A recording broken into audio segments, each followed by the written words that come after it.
Boa noite, queridos alunos. Sejam muito bem-vindos ao nosso curso, ao nosso projeto de mentoria para a prova da Defensoria Pública do Estado do Rio Grande do Sul. Estamos iniciando aqui o nosso curso, nossa mentoria voltada para o cargo de técnico administrativo da Defensoria do Rio Grande do Sul.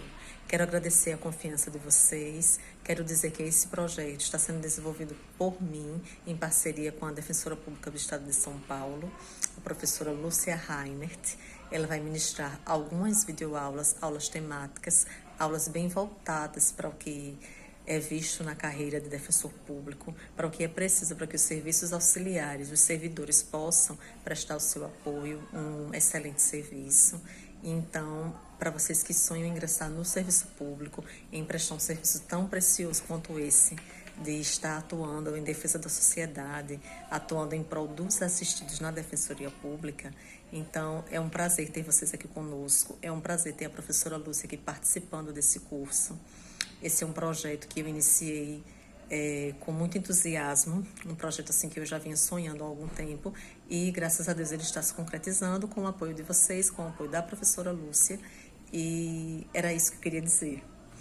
Vamos iniciar agora, vou falar um pouquinho hoje para vocês sobre a disciplina de Direito Processual Civil, como ela pode ser cobrada na banca, pela banca FGV, na prova de vocês, em especial o Direito Processual Civil para os cargos de nível médio. Fazendo uma pesquisa na banca, desde o início da vigência do Código de Processo Civil de 2015, ele iniciou sua vigência em janeiro de 2016, então de lá para cá, até janeiro, fevereiro de 2023, algumas provas aconteceram e apenas 20 questões sobre os temas cobrados no edital de técnico administrativo foram contempladas na prova.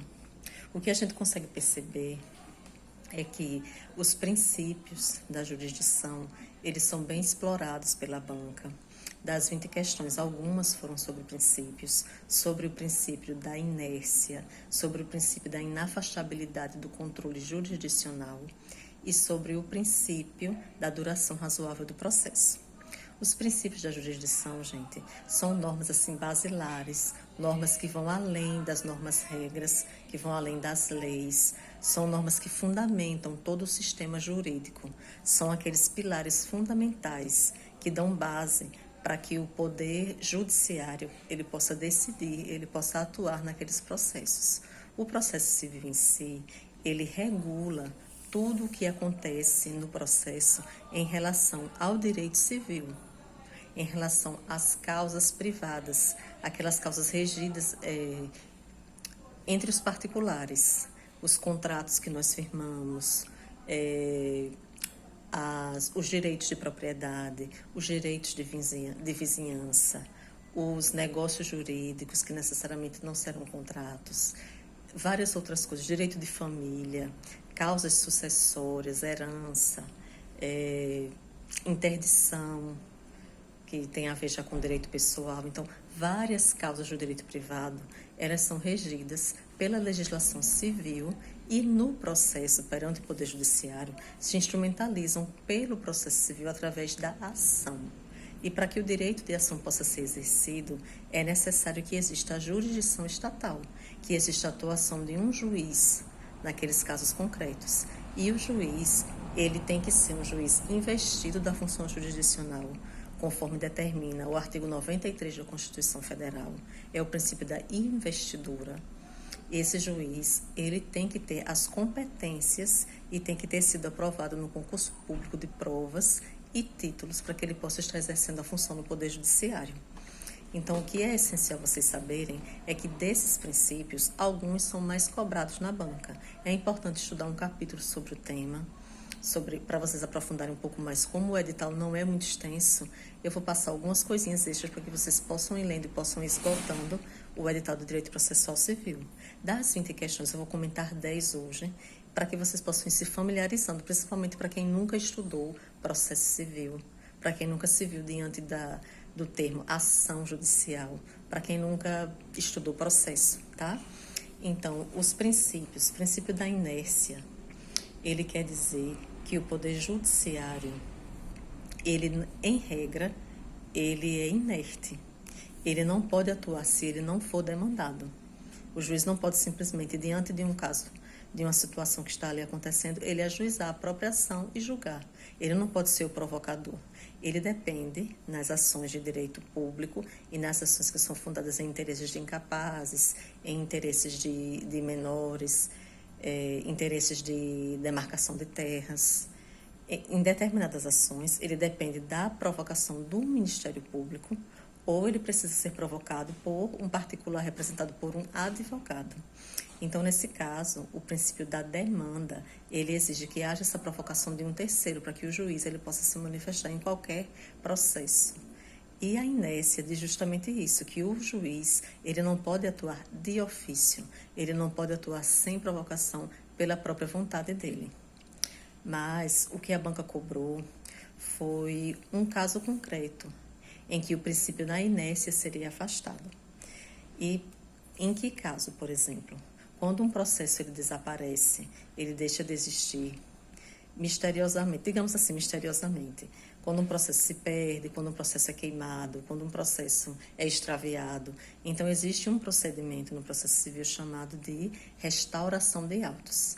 E lá no Código de Processo Civil, lá pelos artigos 700, salvo engano, no artigo 712, eu não lembro bem qual artigo agora, se estabelece que o juiz ele pode agir nesse caso sem provocação de qualquer parte. Se ele verificar que um processo judicial sumiu, que ele não mais existe ali na comarca, na vara, e que não se sabe o destino dele, então ele pode, de ofício, ou seja, sem provocação de um terceiro, por sua própria vontade, determinar a instauração de um procedimento de restauração de autos.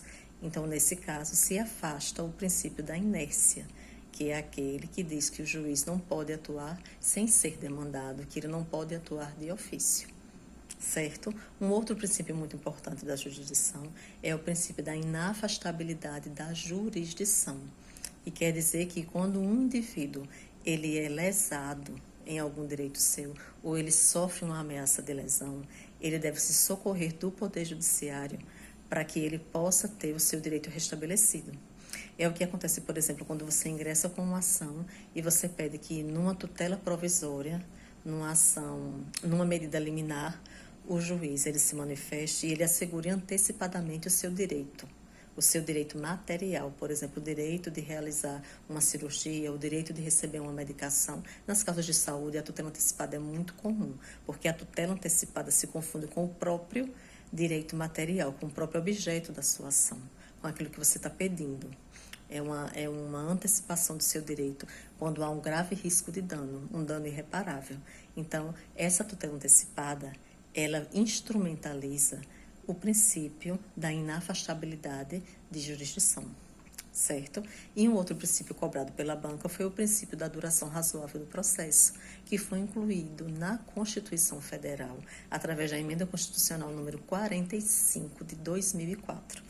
O princípio da duração razoável do processo, ele foi estabelecido para que aqueles processos sem fim, que passam muitos anos correndo no Poder Judiciário, eles possam tramitar de uma maneira mais célere.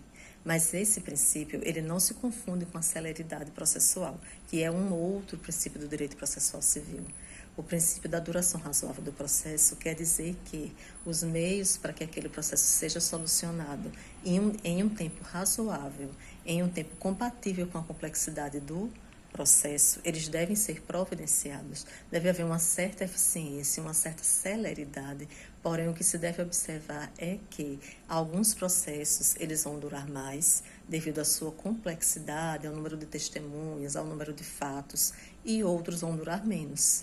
Então, esse equilíbrio deve ser buscado para que haja uma duração razoável do processo. Outros temas cobrados pela banca são os elementos da ação. Quais são os elementos da ação?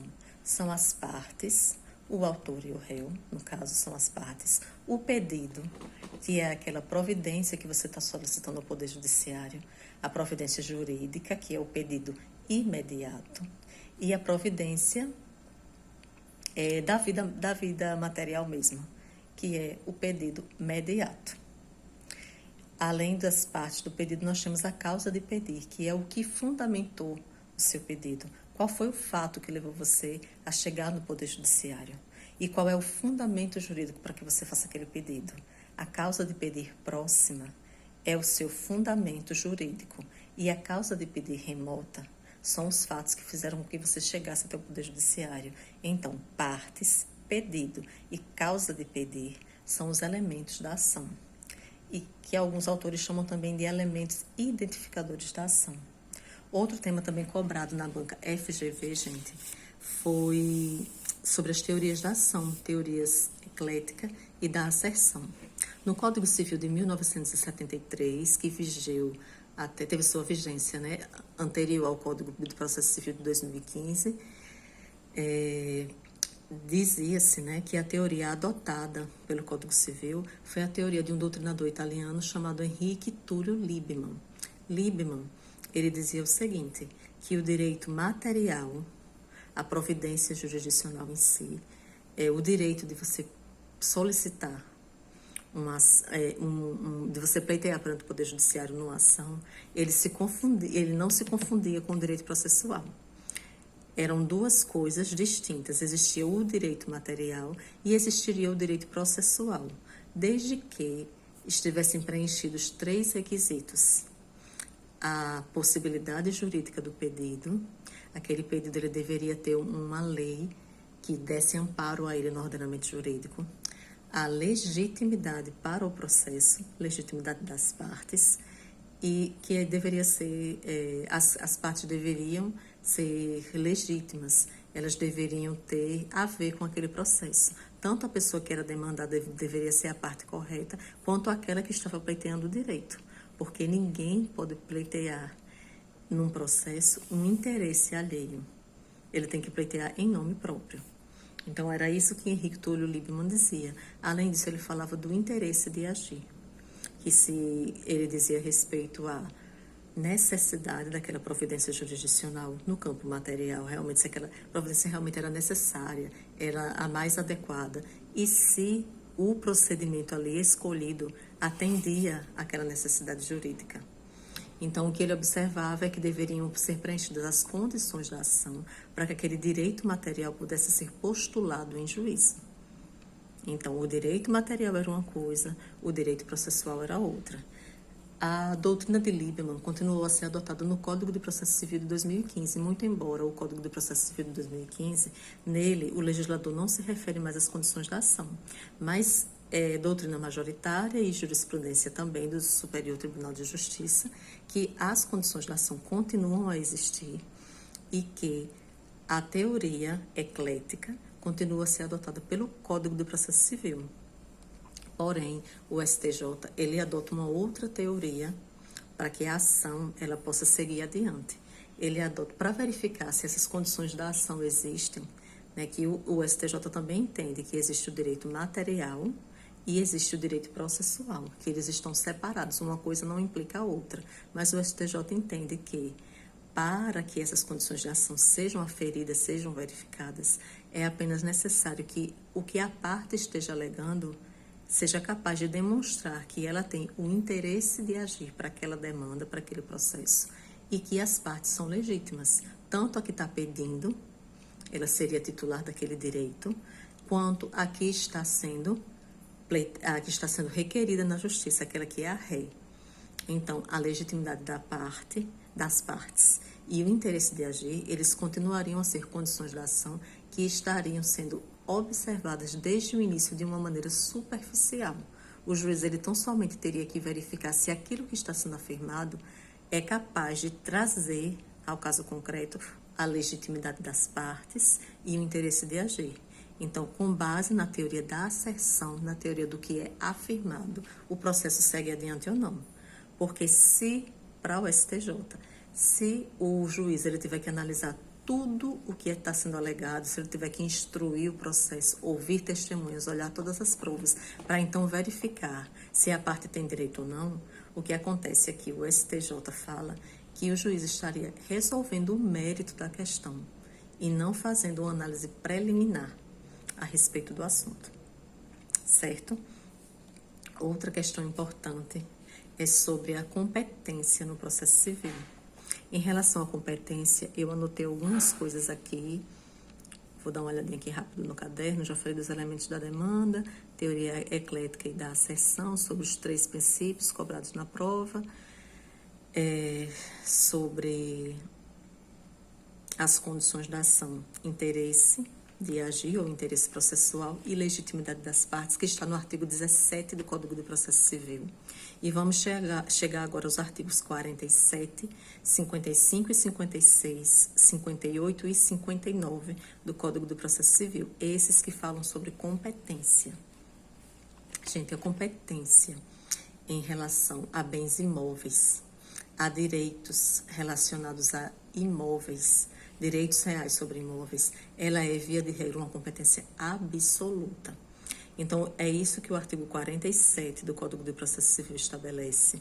Se um sujeito ele vai pleitear um direito imobiliário, se ele vai tratar sobre um direito de propriedade ou de posse, não interessa se é propriedade ou posse, sobre um bem, sobre um direito real relativo a um imóvel, então o foro competente para julgar aquela ação é o foro da situação da coisa, é o foro do local onde o imóvel está localizado.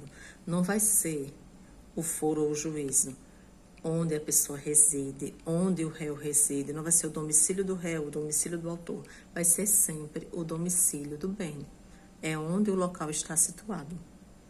Certo? E quando a gente fala de competência, de juiz competente, para quem está chegando agora no direito, para quem está aprendendo agora, juiz competente é aquele que tem aquela atribuição definida por lei. A lei conferiu a ele a atribuição, a prerrogativa de julgar aqueles casos ali. Então, o artigo 47 fala sobre isso. Há uma exceção que é muito bom que vocês memorizem, porque não é fácil de se aprender, mas é bom memorizar. A exceção do artigo 47, parágrafo 1º, que permite que seja escolhido o foro do domicílio do réu ou o foro de eleição, que é aquele foro que estiver previsto no contrato, que foi eleito no contrato.